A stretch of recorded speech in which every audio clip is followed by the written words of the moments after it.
নমস্কার, আমি তোমাদের জয়দেব শাস্ত্রী। অষ্টমীর দিন এই নিয়মটি করবে, দারুণ রেজাল্ট পাবে। কি করবে? অষ্টমীর দিন অঞ্জলি কিন্তু দেবেই, অঞ্জলিটা কিন্তু দেবেই। অঞ্জলি দেওয়ার পরে এই কাজটি করতে হবে। কি করবে তুমি অষ্টমীর দিন?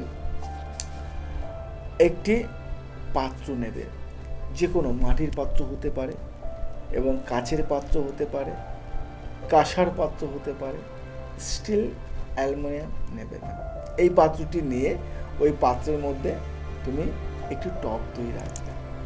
টক দই দিলে এবং কোনো ছানা দিলে বা চিড়ে ভেজানো দিলে, টক দই, ছানা, চিড়ে ভেজানো এবং মধু দিলে, একটু চিনি দিলে, মাখিয়ে মাকে নিজের হাতে খাইয়ে দাও। খাইয়ে ওই প্রসাদটি নিয়ে আরও 5 জন ব্যক্তিকে খাইয়ে দাও। যে কোনো মনোকামনা নিয়ে এই কাজটি করো, দারুণ ফল পাবে।